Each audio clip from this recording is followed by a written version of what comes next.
a decent standard of life, then we have a duty to look after those who are more vulnerable and poorer than us. So please donate to the food bank if you can.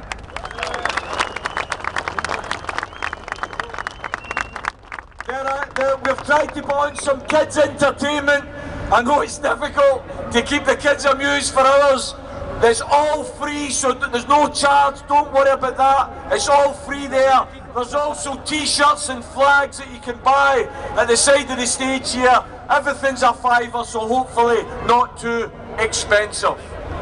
Brothers and sisters, the next speaker is someone whom, since I have read about her, watched her on YouTube, and then had the pleasure of meeting her and becoming a friend and a comrade of her, I have to say I am inspired, absolutely inspired by a mother of 5, even a grandmother, although she doesn't look it and she probably won't be happy that I've mentioned that.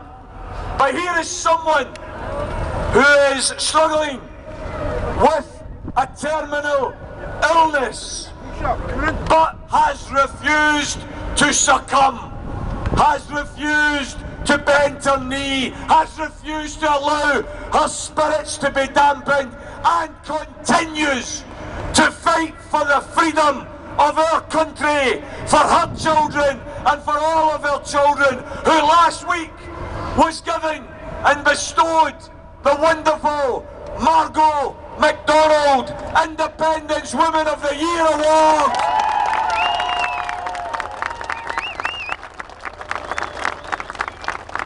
Please give a Freedom Square welcome to Lindsay Jarrett, the Indie Climber.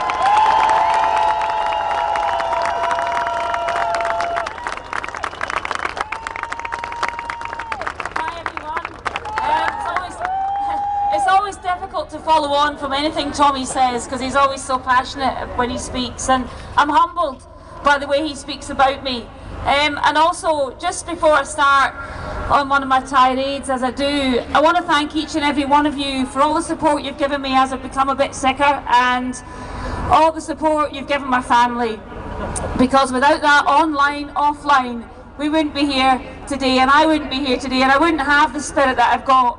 I wouldn't be able to be a grandma, as I became a grandma in January to my first ever granddaughter Lola. Something I never thought I'd see, and she's the most amazing little thing. And there's a woman here, Jackie, somewhere from Dundee, who I was stuck in hospital here in Glasgow when my daughter was threatening to give birth very, very early. And she was taken to Dundee because it was the only place there was a cot available for such a young baby. The Yes family got together and they made sure that she wasn't alone in that hospital in Dundee in Nine Wells. They came together, they rallied round, and she had everything and more that she needed, and I cannot thank you all enough for that. Thank you. What I want to say here is, you know, I looked at this, we've got 59 seats here in Scotland. One of them is Conservative, Dumfries and Galloway. Let's hope not for much longer. One seat, right? So when you get these unionists and they say to you, well, you know, this is how it is, it's democratic, Westminster is the way to go, and it's up to them what happens. I say to them, well, how would you feel if you lived in a country where one of the 59 seats was Conservative, and yet we were predominantly governed by Conservatives? How is that democratic? I ask you that. We don't want them. You know, we look at the Lib Dems, are they any better? No, they're not. I come from the Highlands, and Charles Kennedy, we have the pleasure of his company in the Highlands. Now that man has very recently voted against an amendment to the Official Secrets Act. We weren't supposed to know about that, funnily enough. That amendment would have meant that we were entitled to know all the convicted paedophiles who were working within Westminster.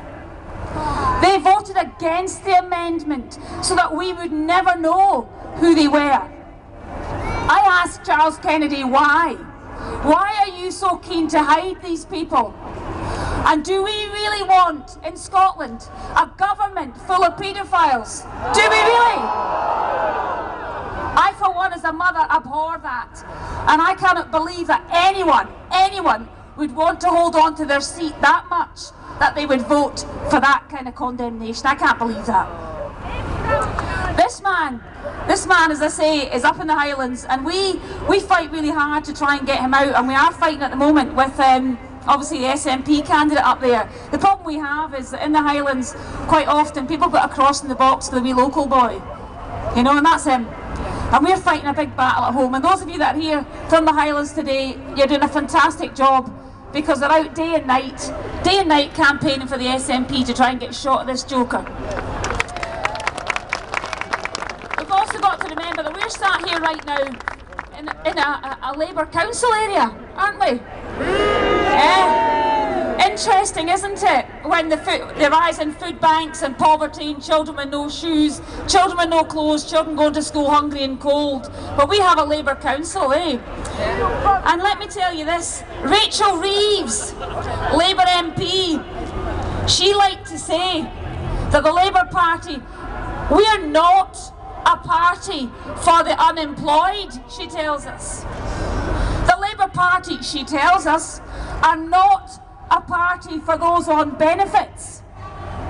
Why the hell are we on benefits? Why the hell are we unemployed? Because of the bloody Tories, the red, the blue and the yellow. The Labour Party can they can do one. If you're not a party of the people, which you are not, we don't want you either. Your days are numbered. And as for Jim Smurfy, let me tell you something. You are the biggest asset the SNP has ever had.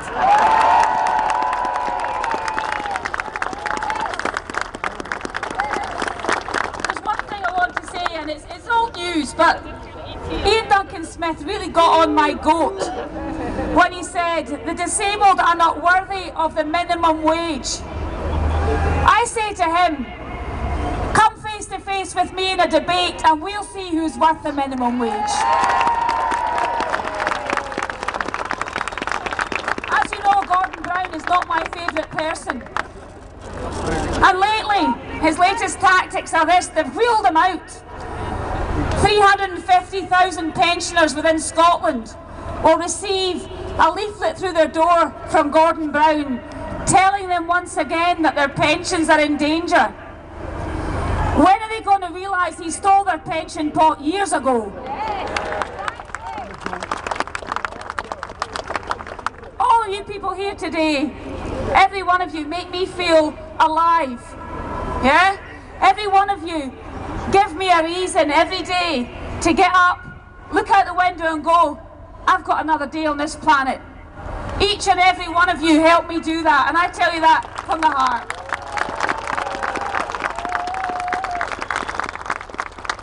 As you can see, I'm not on my feet anymore. I've got a wee bit of nice wheels here. But what I did do today was, because I'm obviously, maybe you might not see me because I'm a wee bit lower down than normal, I put on some luminous tights. Can you see them? I just thought maybe just in case I get lost, you know, a whistle and everything. But you know, I thought I might get lost, you know. Anyway, have a fantastic day.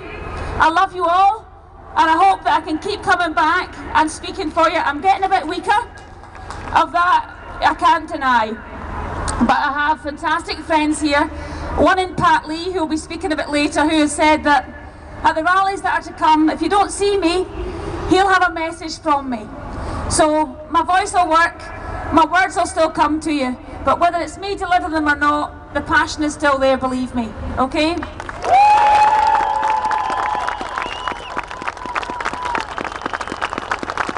always remember, people get sick, it's life, you know, it's what happens.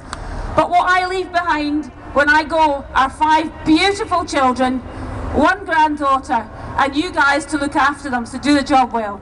Thank you.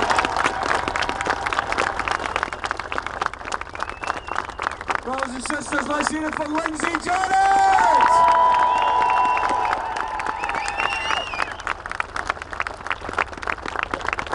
I'm sure each and every one of you will understand why I said that she is a constant inspiration to me and everyone else in the movement for independence and freedom. Please, when you're feeling a wee bit down and a wee bit tired and maybe your spirits are a wee bit low, remember the words from Lindsay and take courage and take inspiration from her refusal to lie down. Please do that.